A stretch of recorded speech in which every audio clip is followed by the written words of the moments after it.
Hello everyone, and how you doing? Hope you're doing okay. Welcome to video 2 of Science Fiction Station.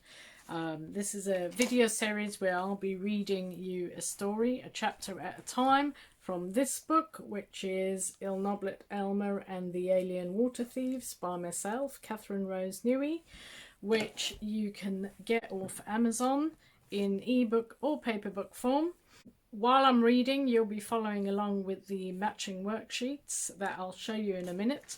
Now, the worksheets for chapter 2 look like this. Right, so they're called chapter 2, or they'll be labelled clearly as worksheet 2, and there's 2 or 3 pages of those. Those, your parent or carer needs to sign up to get them for free from my website, Kathryn Rose Newey. And once they're signed up, they'll be able to access all the worksheets there for free, as well as the Science Fiction Station worksheets. Okay, so before we start reading, let's just have a look at the worksheet for today. In this chapter, we'll discover Ilnoblet's secret. Part of his secret is that he has a very long, detailed name that most of his friends, family and teachers don't know. When you hear this chapter, when you hear me reading it, complete what each part of his name means below in this little table. And then imagine you're also from another planet. You get to make up your full secret name and what each part means as well. And there's space over there for you to do that. And then once you've done that, there's a website link here to a very cool website called Hieroglyphics Typewriter.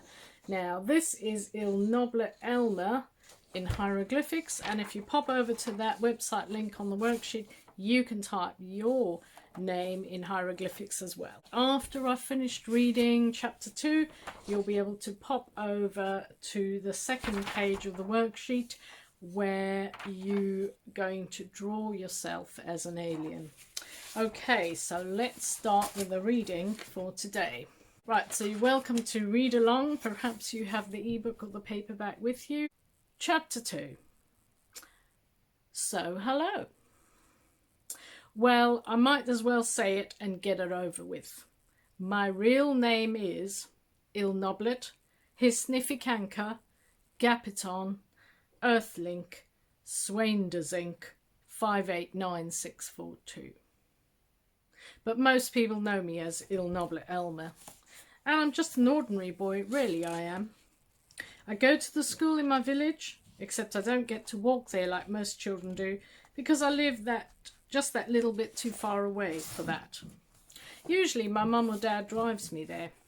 Feels quite grand pulling up in a car when almost everyone else is facing the wind and winter weather, slogging along the pavement with umbrellas blowing inside out and bags and lunch bags and PE kits dragging behind them.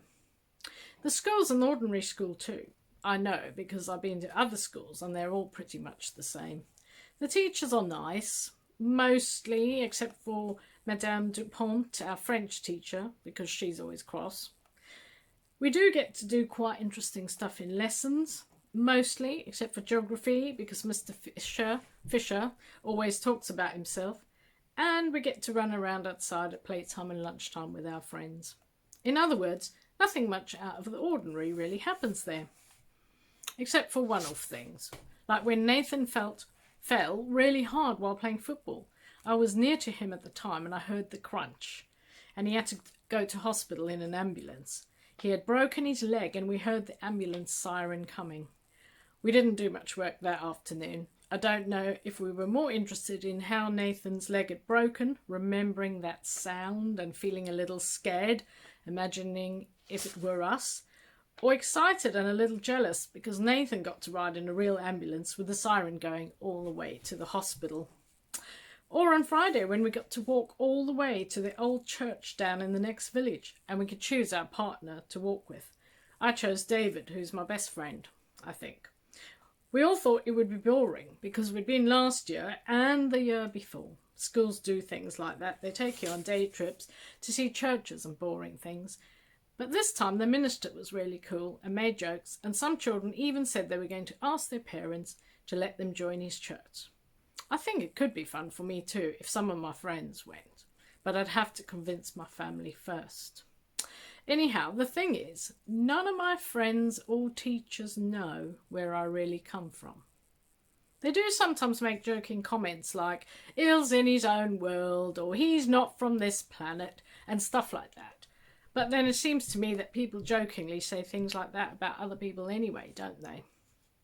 I occasionally wonder to myself, why am I here? Like we all do at times. I suppose the answer's really the same for all of us, if you think about it. We're here to learn, aren't we? I mean, I'm not just talking about learning at school. I'm talking about learning in life and about everything. Well, of course, being who I am, I get a whole lot of time to think, and that's just what I've figured out so far. And oh yes, I have to collect information. Well, you're probably thinking now, what's he going on about? Or, oh, he must be one of those weirdos we see on telly. But actually, I'm here to learn all about you. And I won't be here forever. One day I'll have to go back and telecommune all about it. I just don't know when yet. Anyhow, back to my story. Deep breath. Here goes. I'm not from this planet. There, I said it. First time ever. Even though you knew it, that took a lot for me to write down on paper, out in the open where anyone might see it.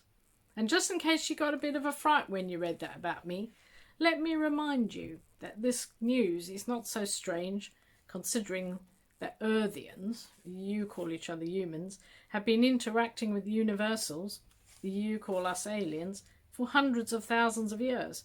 I think lots of Earthians are scared of this, so they deny any of it has ever happened. I suppose it is scary because it's sort of unknown. I'm scared quite a lot of the time if I let myself think about what my future might hold. So, about my name. Ilnoblet, Hisnificanca, Gapiton, Earthlink, Swaindersink, 589642. I don't usually tell anyone most of it or the number bits, because they'll go all weird on me if I do. Most Earthians think I've got foreign ancestors or something with a name like that, or that I'm from another country. The few that do know my full name, and I suppose they're right in a way. Anyhow, I think that's how to spell all my names with your alphabet.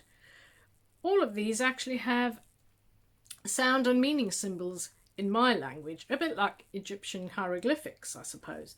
In case you're wondering why I have so many names, well, it's a bit like a genetic or barcode string, like this.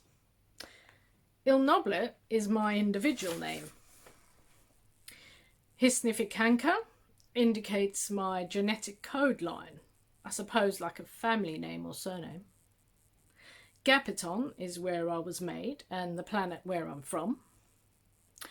Earthlink is where I've been sent, Earth, and why I was made, Link. And Swaindersink 589642 is the section, incubator and batch number I came from. But my friends just call me Il. You can too. It's easier. And yes, as you can imagine, with a nickname like Il, everyone makes jokes about me being ill or sick all the time. Okay, enough of this. Now that I've come clean about who I really am, I suppose I better tell you how I got here. If you're up for it, that is. Not all Earthians can deal with this kind of information. And oh, by the way, don't go blabbing your big mouth off to just anybody about this, okay? Especially not to any Earthian largers, adults you call them, because they just won't get it. I suppose it might be strange for you to imagine how it is for me, because Earthians grow inside their mothers, don't they, and get born, and then they don't seem to remember anything. Isn't that crazy? But I remember almost everything, even if some things are a little blurry. That's because I, like most Gapitonians, was Scient-infused at the start. That's when they injected my brain with everything I'm supposed to know and all my previous memories. You might be wondering just where I get all these non-Earthian words from when I'm only 11 Earth years old. I try my best not to use this type of language when I'm speaking to my family, friends, or even worse, teachers, because they might think there's something wrong with me, or suddenly imagine I'm a boy genius or something. Then there'd be way too much attention focused on me, more than I would like. But I do sometimes forget and slip into using a transliteration from Gapitonian. If you get really lost, check the glossary at the end of the book for any strange words I might use. Part of my mission, you see, is to be symbiotically osmotized, sort of blended in with my planet of study. So I don't think it would be too good if suddenly lots of Earthian scientists and journalists wanted to talk to me or measure and record me or plug wires into my scient cavity, do you?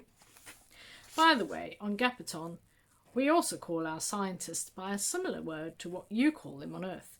Ours are called something like scientists because they do scient coalescing and scient infusing. Scient means knowledge, and that's what they do, put knowledge into our heads. Cool, hey? It means we're quite lucky, really, I think, because even from when we're very young, we already have all the knowledge we need to survive, which is how I know most of the stuff I know, because of my Gapitonian scient infusion as a pre-cellular baby.